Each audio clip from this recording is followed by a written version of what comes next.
वो देगा। 26 जो भगवान विष्णु के पास जाकर निवेदन करी थी वो निर्जला था, निर्जला। इसलिए सारी एकादशियों में निर्जला एकादशी की महत्वता शास्त्र प्रमाण करता है महाराज। पर हिंदू धर्म के 3 व्रत ऐसे बता दिए जिन व्रतों का पुण्य समाप्त नहीं होगा।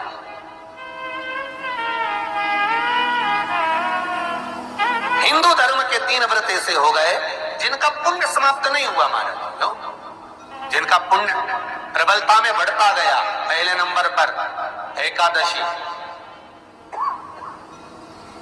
दूसरे नंबर पर प्रदोष और तीसरे नंबर पर शिवरात्रि। अब निर्जला के दिन शिव महापुराण की कथा करती है, स्कंद पुराण कहती है कि आप वर्ष भर की एकादशी का क्रम भले ना करें, पर निर्जला एकादशी के दिन जो तुलसी हम ठाकुर जी को समर्पित करते हैं वो तुलसी, ध्यान देना, वो तुलसी अगर मान लो आपके पास में रखी है,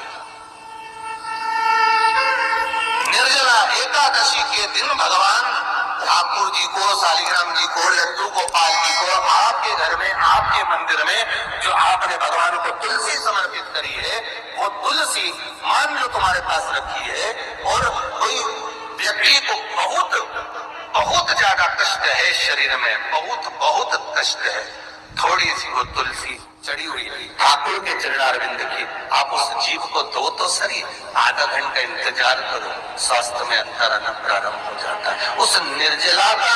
क्योंकि निर्जला ऐसी एकादशी है जिसने जगत में जाकर देवताओं के पास जाकर निवेदन करा है जग कल्याण।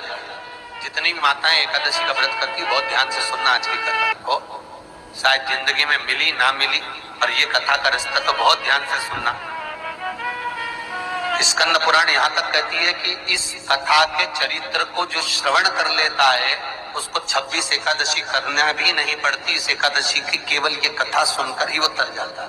बहुत ध्यान से सुनना इसको कथा को। एकादशी के दिन जब आप जल शंकर को चढ़ाने तो रोज ही जाते, जब एकादशी का दिन रहे और शंकर जी के मंदिर में आप जल समर्पित करें तो 3 बार मुख से स्वधा स्वधा स्वधा या स्वधा स्तोत्र का पाठ, जिसमें 12 श्लोक 2-4 हैं। पैसा तो आ रहा है पर घर में टिक नहीं रहा, डॉक्टर में, पुलिस में, एक्सीडेंट आदि में, कहीं गलत जगह पर व्यसन में अगर पैसा जा रहा है, जुए में, मांसाहार, मदिरा पान, या कहीं आया पैसा आने में कमी नहीं, आ रहा है पर टिक नहीं रहा, रुक नहीं रहा। कोई मांगने आ गया, दे दिया, फिर वहां से अपने पास नहीं आ रहा, अपन कह रहे हैं भैया हमारा पैसा लौटा दो, नहीं आ रहा। तो महाराज शिव महापुराण की कथा कहती है एकादशी के दिन गंगा के जल में मात्र 7 बेलपत्री डालकर जो नंदीश्वर भगवान अर्थात जो शंकर जी के शिवलिंग के सामने नंदी होता है, उस नंदी के चरण पर गंगा का जल चढ़ाकर बेलपत्री शिव पर समर्पित कर देता है, उसके घर में रुपया रुकना चालू हो जाता है, फिर वो गलत जगह पर नहीं जाता, गलत स्थान पर वो धन जाएगा ही नहीं। तूने समझा, मांग तुझे क्या चाहिए।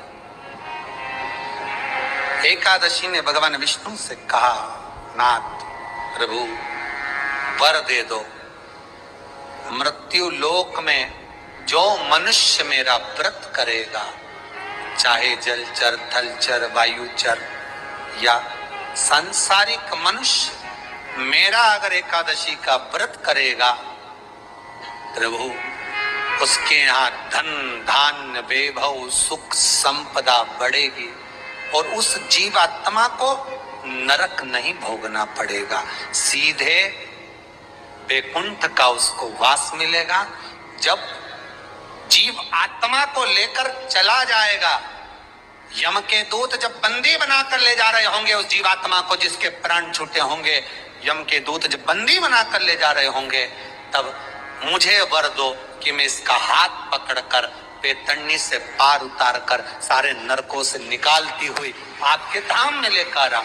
भगवान ने वर दे दिया, तथास्तु। हे एकादशी सुनो, मृत्यु लोक का मनुष्य अन्न का त्याग कर कर, क्योंकि अन्न में एकादशी के दिन पाप पुरुष रहता है, अन्न का त्याग कर कर एकादशी के दिन जो मनुष्य तुम्हारा व्रत धारण करेगा, उस व्रत को करेगा और उस व्रत को धारण करेगा, उसकी मनोकामना पूर्ण होकर वो मेरे ही धाम को जाएगा। ये तो हुआ एकादशी के जन्म की कथा। एकादशी के दिन गंगा के जल में मात्र 7 बेलपत्री डालकर जो नंदीश्वर भगवान लिए यहाँ पर जो धन के लिए करते हैं, उसके लिए विष्णुपति के लिए करते हैं। मतलब जैसे गंगा के जल में तुलसी के 11 पत्ते डाले जाते हैं और उसको किसी भी नारायण के मंदिर में राम कृष्ण शिव शंकर नहीं, राम कृष्ण भगवान विष्णु दत्त आदि जितने नारायण के मंदिर हैं, उस मंदिर में किसी भी पात्र में, एक छोटे से पात्र में उसको भरकर रखी जाते हैं महाराज। उससे भी जॉब सर्विस नौकरी में सफलता प्राप्त हो जाती है, परंतु वो भी एकादशी को ही होता है। कुछ देर तक पात्र को रखा जाता है, फिर वही पात्र का जल किसी भी वृक्ष के नीचे डाल दिया जाता है, उससे भी नौकरी के लिए फायदा होता है। गंगा का जल कोई साधारण नहीं। दशमी, एकादशी और द्वादशी, इन 3 तिथियों पर एक रोटी में थोड़ा सा मीठा रखकर सोम पितृ का नाम लेकर यदि गाय को खिला दिया जाता है, तो अगर कोई पूर्वज प्रेत योनि में पड़ा हुआ होता है, भटका होता है, अधोगति में चले गया होता है, उस जीव की मुक्ति दशमी, एकादशी और द्वादशी 3 दिन सोम पितृ का नाम लेकर रोटी में, पूरी में मीठा रखकर अगर गाय को खिला दिया जाता है ये 3 दिन तक, तो वो पितृ कभी भटकते नहीं है, उनको मुक्ति प्राप्त हो जाती है, मोक्ष में। नहीं, एकादशी है कौन, क्यों इसकी इतनी प्रधानता है, क्यों इसकी पुण्यता है, ऐसा क्या है एकादशी में जो इसकी पुण्यता मानी जाए? कौन है ये जो भगवान नारायण तक एकादशी का व्रत करते हैं? सुभद्रा जी को भगवान जगन्नाथ ने, जगदीश ने एकादशी का व्रत कराया था। बद्रीनारायण भगवान को माता लक्ष्मी ने एकादशी का व्रत कराया था। क्यों? चंद्रायण एकादशी व्रत की माता। एकादशी है कौन? तो कहा जिसको व्रत करने पर भगवान नारायण भी जिसका व्रत करते हो, भगवान माता लक्ष्मी जिसका व्रत करती हो, वो एकादशी है कौन? तो शास्त्र वर्णन करता है महाराज, स्कंद पुराण का सुंदर चातुर्मास्य खंड के अंतर्गत वर्णन आया है महाराज। एक बार भगवान विष्णु आनंद में विराजमान थे, पद्मावती और माता लक्ष्मी दोनों उनके पास में विराजी हुई थी। भगवान लक्ष्मी और पद्मावती दोनों बैठी है, एक सिर के पास, एक चरण के पास। कुछ समय बाद वहीं पर ब्रह्मदेव का आगमन हुआ और ब्रह्मा जी आगमन पाकर भगवान नारायण पद्मावती से लगकर उठे और उठकर लक्ष्मी की ओर झुके। झुकने पर इन तीनों के समागम से भगवान नारायण के हृदय चित्त से एक कन्या प्रकट हो गई। उस कन्या का नाम एका था। क्या नाम था? एका। अब 10 उसके गुण इतने प्रबल थे, वो 10 गुण उसके बड़े प्रबल थे कि वो एका जिसको निहारती थी उसको संपदावान बना देती थी, जिसको देख लेती थी उसके जीवन में वो आनंद की अनुभूतियां करा देती थी। एका जिस मार्ग से जाती थी उस मार्ग के द्वार खोल देती थी। एका का पुण्य इतना पुण्य प्रखर। पद्मावती और लक्ष्मी ने कहा महाराज पूरी फैमिली के लिए ये बेटी आपके द्वारा निर्मित हुई है, इसका कन्यादान करना चाहिए। हमारे यहाँ हिंदू धर्म में रीति है, जिस दिन कन्यादान करा जाता है उस दिन व्रत रखा जाता है। अब आजकल रखते कि नहीं रखते वो मालूम नहीं, पर कन्यादान करते समय व्रत रखा जाता है। व्रत रखना, एका का कन्यादान करना है। भगवान बोले कन्यादान करें, किसको दें? एका किसको दी जाए? एका प्रदान किसको करी जाए? पुण्यता किसको दी जाए?